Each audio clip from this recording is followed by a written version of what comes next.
The Biden administration has asked the U.S. Supreme Court to let Title 42 come to an end, but they did request a brief delay until at least after Christmas.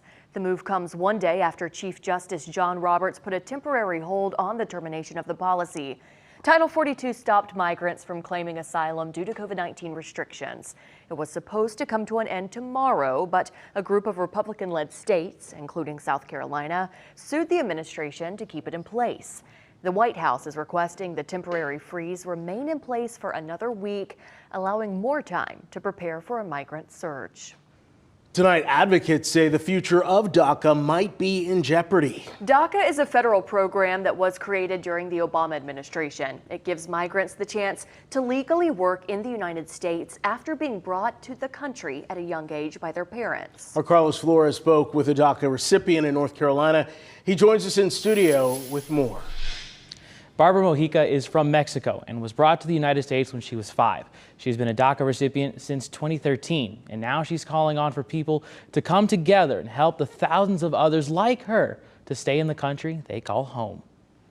In less than 2 weeks, a new Congress will take over, and in that time, lawmakers are hoping to find a solution to protect DACA recipients like Barbara Mojica and create a pathway to citizenship. We're part of this country. We're American, just not on paper. So I think it's a great thing that, both parties are trying to work together collectively for the better of the DACA recipients. Republican Senator Thom Tillis and Independent Senator Kyrsten Sinema have put together the framework for this plan. The plan would also extend Title 42 and increase border security.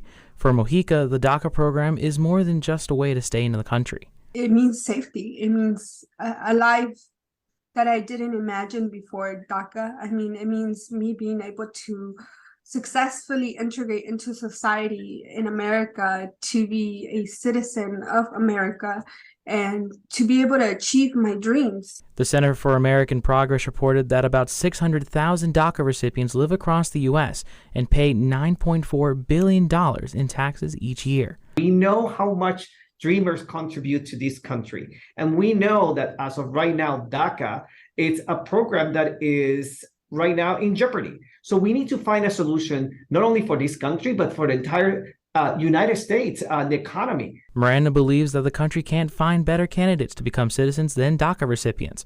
But Mojica says she's just thinking about the life she's made here, in the only home she's ever known. This is essentially where I belong. I feel my family's here, my friends are here, my husband, my pets are here. It's like, you have to think that people migrating don't ever want to leave their country. They're forced to do that journey.